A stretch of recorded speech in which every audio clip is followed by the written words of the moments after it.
కొలత వేసి మాకు మా భూములకు హద్దులను చూపించి మా భూమికి సంబంధించినటువంటి వివరాలన్నీ సక్రమంగా ఉన్నాయా లేదా అని వారు సరిచేసిన తరువాత మా భూ విస్తీర్ణానికి సంబంధించినటువంటి అన్ని వివరాలు సేకరించి సరిగ్గా ఉన్నాయి అని తెలిసిన తర్వాత వారు మా చేతి వేలి ముద్రలు కూడా తీసుకున్నారు సార్.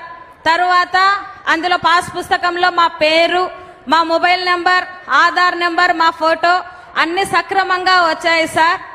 ఇప్పుడు మేము సగర్వంగా చెప్పుకోగలము, మా భూమి మా హక్కు మా సొంతము అనేసనని మా ఫోటోతో కూడినటువంటి పాస్ పుస్తకాన్ని ఎటువంటి తప్పులు లేకుండా రాజముద్రతో కూడినటువంటి పుస్తకాన్ని మీరు మాకు అందించినందుకు కూడా చాలా ఆనందాన్ని వ్యక్తం చేస్తున్నాం సార్.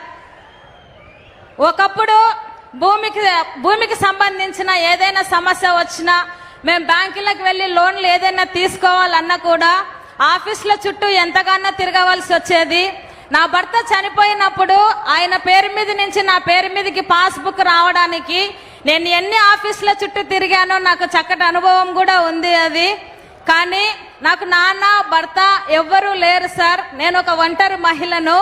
నాలాంటి ఒంటరి మహిళలు అందరూ కూడా ఎవరి మీద ఆధారపడవలసిన అవసరం లేకుండా ఈరోజు పాస్ పుస్తకంలో క్యూఆర్ కోడ్ను అమర్చి పాస్ పుస్తకంలో క్యూఆర్ కోడ్ను అమర్చి మా పొలానికి సంబంధించిన వివరాలు ప్రతి రైతు చేతిలోకి మీరు తీసుకొని వచ్చారు సార్. అందుని బట్టి కూడా థ్యాంక్స్ సార్.